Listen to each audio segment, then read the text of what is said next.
दोस्तों, तो कल से मार्केट में दो दो आईपीओ ओपन होने वाले हैं। तो चलिए इनके एंकर लिस्ट को देखते हैं कि एंकर लिस्ट कैसा देखने को मिला है।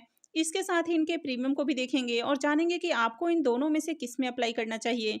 तो चलिए वीडियो को शुरू करते हैं। लेकिन इससे पहले कि मैं वीडियो को शुरू करूं, अगर आप इस चैनल पर पहली बार विजिट कर रहे हैं या फिर आपने चैनल अब तक सब्सक्राइब नहीं किया है, तो चैनल को सब्सक्राइब कर लें और साथ में वीडियो को भी लाइक कर दें। सबसे पहले बात कर लेते हैं न्यू स्वान मल्टीटेक आईपीओ के बारे में। तो आईपीओ 11 जनवरी से ओपन होने वाला है, यानी कि कल से ही ओपन होने वाला है। आईपीओ 15 जनवरी को क्लोज होने वाला है। फेस वैल्यू 10 रुपये पर शेयर है। बुकिंग प्राइस 66 रुपीज है और लॉट साइज 2000 शेयर्स का है। आईपीओ के साइज को देखें तो आईपीओ 33.11 करोड़ का है और ये पूरी तरह से फ्रेश इशू का आईपीओ है और ये एसएमई आईपीओ है। कंपनी बीएसई एसएमई पे लिस्ट होने वाली है। आईपीओ में रिजर्वेशन पोर्शन को देखें तो क्यूआईपीज के लिए 50% का पोर्शन है, रिटेलर्स के लिए 35% और एशियनाइज के लिए 15% का पोर्शन दिया गया है। अब यहाँ पर देखें तो आईपीओ कल से ओपन होने वाला है, लेकिन एंकर इन्वेस्टर्स के लिए आईपीओ आज ही ओपन हो चुका था। तो आज एंकर इन्वेस्टर्स की ओर से इस आईपीओ में बिडिंग आती हुई देखने को मिली है और एंकर इन्वेस्टर्स को इस आईपीओ में 14,28,000 शेयर्स ऑफर किए गए हैं। यानी कि अगर इनके पोर्शन को भी देखें तो 9.42 करोड़ का इनका पोर्शन देखने को मिल रहा है। अब एंकर इन्वेस्टर्स आईपीओ में लिस्टिंग के साथ ही सेल नहीं करते हैं, तो इनके लिए लॉकिंग पीरियड आपको देखने को मिलता है। यानी कि इनके जो 50% शेयर्स होते हैं उनके लिए 30 डेज का लॉकिंग पीरियड होता है, जो कि इस आईपीओ में 28 फरवरी को खत्म होने वाला है। और जो रेस्ट 50% शेयर्स होता है उसके लिए 90 डेज का लॉकिंग पीरियड होता है। यानी कि जो रेस्ट 50% शेयर्स होते हैं उसको 90 दिन के बाद ही ये सेल कर पाएंगे। तो ये जो लॉकिंग पीरियड है वो 30 मई को खत्म होने वाला है। तो किसी भी एसएमई आईपीओ में अगर आपको एंकर इन्वेस्टर्स देखने को मिलते हैं, तो ऐसे में आईपीओ के ऊपर ट्रस्ट बढ़ते हुए देखने को मिलता है, क्योंकि अगर कंपनी अच्छी नहीं होगी तो वहां पर एंकर इन्वेस्टर्स आते हुए देखने को नहीं मिलेंगे। यानी कि कोई भी अगर अपना अमाउंट ब्लॉक कर रहा है, जैसे कि अगर एंकर इन्वेस्टर्स की बात करें तो 1 से लेकर 3 महीने तक इनका अमाउंट ब्लॉक रहता है। तो ऐसे में अगर कंपनी अच्छी होगी तभी एंकर इन्वेस्टर्स आते हुए देखने को मिलेंगे। तो चलिए इसके एंकर लिस्ट को भी देख लेते हैं। न्यू स्वान मल्टीटेक आईपीओ के एंकर लिस्ट को देखें तो आईपीओ का एंकर लिस्ट काफी अच्छा देखने को मिला है। यानी कि आईपीओ देखें तो 33 करोड़ का है और यहाँ पर साथ साथ एंकर इन्वेस्टर्स आते हुए देखने को मिले हैं। तो सबसे पहले नंबर पर आपको देखने को मिल जाता है Rajasthan global security private limited. दूसरे नंबर पर है एस्ट्रॉन कैपिटल। उसके बाद एलआरएसटी सिक्योरिटी प्राइवेट लिमिटेड देखने को मिल रहा है। फिर मेरू इन्वेस्टमेंट फंड है, परसिस्टेंट ग्रोथ फंड है, एलसी रेडियंट फंड देखने को मिल रहा है। इसके बाद वीपी के ग्लोबल वेंचर फंड देखने को मिल रहा है। तो आईपीओ में साथ साथ एंकर इन्वेस्टर्स आते हुए देखने को मिले हैं। यानी कि एंकर इन्वेस्टर्स आईपीओ को लेकर काफी इंटरेस्टेड देखने को मिल रहे हैं। न्यू स्वान मल्टीटेक आईपीओ के लीड मैनेजर को देखें तो यहाँ पर आपको हेम सिक्योरिटी और share India capital services private limited देखने को मिल रहा है। तो दो दो लीड मैनेजर देखने को मिल रहे हैं। Big share services private limited इसका रजिस्ट्रार है और हेम फिनले जिसका मार्केट मेकर देखने को मिल रहा है। तो ये आईपीओ हेम सिक्योरिटी लेकर आ रहा है। तो इस आईपीओ में एक और प्लस पॉइंट को ऐड किया जा सकता है, क्योंकि हेम सिक्योरिटी जो भी आईपीओ लेकर आता है जनरली उसकी लिस्टिंग आपको अच्छे प्राइस के ऊपर होती हुई देखने को मिलती है और पॉजिटिव भी देखने को मिलती है। आईपीओ में लॉट साइज की बात करें तो 2000 शेयर्स का लॉट है और एक लॉट के ऊपर इन्वेस्टमेंट अमाउंट 1,32,000 रुपये रहने वाला है।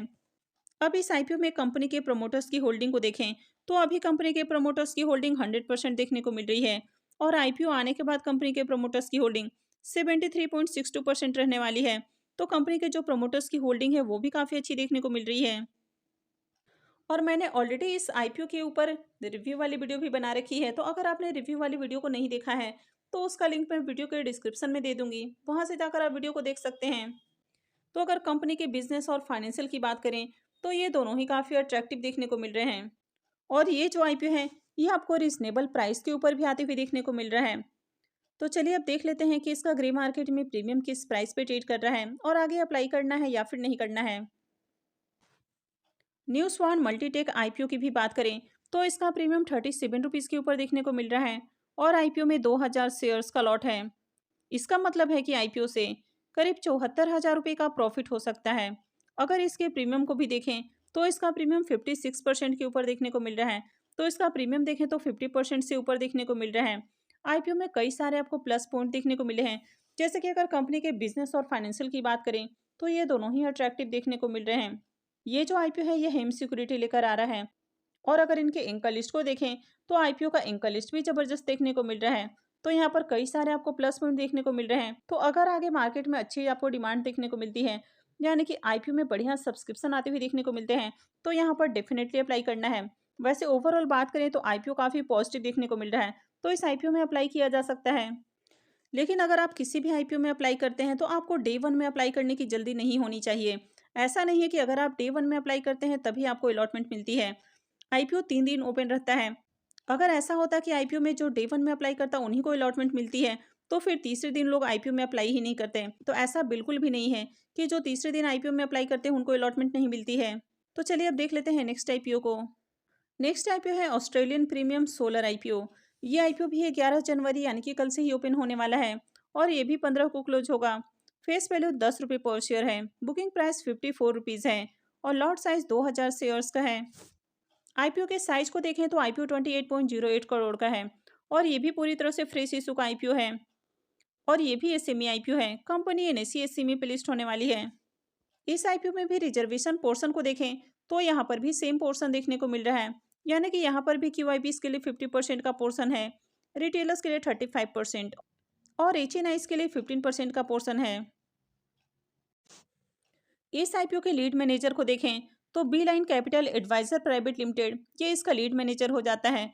Link in time India private limited इसका रजिस्ट्रार है और स्प्रेडिक्स एक्स सिक्योरिटीज इसका मार्केट मेकर देखने को मिल रहा है। अगर इस आईपीओ में लॉट साइज की बात करें तो 2000 शेयर्स का लॉट है और एक लॉट के ऊपर इन्वेस्टमेंट अमाउंट 1,08,000 रुपये रहने वाला है। तो दोनों ही आईपीओ में 2-2 हजार शेयर्स का लॉट होने वाला है। इस आईपीओ में भी प्रमोटर्स की होल्डिंग को देखें तो कंपनी के प्रमोटर्स की होल्डिंग 99.98% देखने को मिल रही है और आईपीओ आने के बाद प्रमोटर्स की होल्डिंग 73.64% रहेगी। तो यहाँ पर भी अगर होल्डिंग को देखें तो यहाँ पर भी बढ़िया होल्डिंग आपको देखने को मिल रही है। अगर इस कंपनी के भी बिजनेस की बात करें तो इसका बिजनेस भी अच्छा देखने को मिल रहा है। ये जो कंपनी है अलग अलग तरह के सोलर पैनल बनाते हुए देखने को मिलती है। कंपनी के अगर फाइनेंशियल को भी देखें तो कंपनी के फाइनेंशियल काफ़ी ज़बरदस्त देखने को मिल रहा है। रेवेन्यू और प्रॉफिट के अंदर आपको ग्रोथ देखने को मिल रही है। साथ ही कंपनी के रिजर्व भी साल दर साल बढ़ते हुए देखने को मिले हैं और कंपनी के ऊपर अगर आप डेट को भी देखेंगे तो कंपनी के ऊपर ज़्यादा डेट भी देखने को नहीं मिल रहा है। तो कंपनी के फाइनेंशियल काफ़ी अट्रैक्टिव हैं। और अगर इस आईपीओ की भी बात करें तो ये आईपीओ भी आपको ज़्यादा ओवर वैल्यूड प्राइस के ऊपर आते हुए देखने को नहीं मिला है, यानी कि अगर आप इसके पी मल्टीपल को देखेंगे तो इसका भी पी मल्टीपल 23.58 का देखने को मिल रहा है। अब दोनों ही आईपीओ की बात करें तो दोनों ही आईपीओ 11 जनवरी से यानी कि कल से ओपन होने वाले हैं। अब अगर ऑस्ट्रेलियन प्रीमियम आईपीओ की बात करें तो ये आईपीओ भी एंकर इन्वेस्टर्स के लिए आज ही ओपन हो चुका है, लेकिन अब तक इसकी एंकर लिस्ट अपडेट नहीं की गई है। तो जैसे ही इसकी एंकर लिस्ट अपडेट होती है तो मैं आपके साथ शेयर करूंगी। और दोनों ही आईपीओ की बात करें तो दोनों आईपीओ 15 जनवरी को यानी कि मंडे को क्लोज होने वाले हैं। अलॉटमेंट डेट 16 जनवरी रहेगा।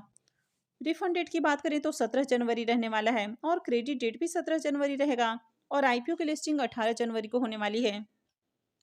तो चलिए इसके भी ग्रे मार्केट प्रीमियम को देख लेते हैं। ऑस्ट्रेलियन प्रीमियम सोलर आईपीओ के भी अगर ग्रे मार्केट प्रीमियम को देखें तो इसका प्रीमियम 30 रुपीज़ के ऊपर देखने को मिल रहा है और आईपीओ में 2000 शेयर्स का लॉट है। इसका मतलब है कि आईपीओ से करीब 60,000 रुपये का प्रॉफिट हो सकता है। अगर इसके प्रीमियम को भी देखें तो इसका प्रीमियम भी 55% से ऊपर देखने को मिल रहा है।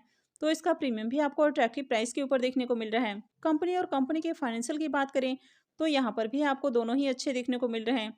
आईपीओ भी आपको रीजनेबल प्राइस के ऊपर आते हुए देखने को मिला है। तो अगर आगे इसका एंकर लिस्ट बढ़िया देखने को मिलता है तो यहाँ पर भी अप्लाई किया जा सकता है। तो जैसे इसकी एंकर लिस्ट अपडेट होती है मैं आपके साथ शेयर करूंगी। तो अगर दोनों ही कंपनियों की बात करें तो दोनों ही कंपनी आपको अच्छी देखने को मिल रही है। तो अगर आगे आईपीओ में बढ़िया सब्सक्रिप्शन आते हुए देखने को मिलता है तो इन आईपीओ में अप्लाई किया जा सकता है। तो मैं आगे भी इनसे जुड़ी हुई अपडेट देती रहूंगी। तो इसके लिए आप चैनल से जुड़े रहें और चैनल को सब्सक्राइब करके रखें। और अगर आपने इस वीडियो को अब तक लाइक नहीं किया है तो वीडियो को भी लाइक कर दें और वीडियो को अंत तक देखने के लिए आप सबका बहुत बहुत धन्यवाद।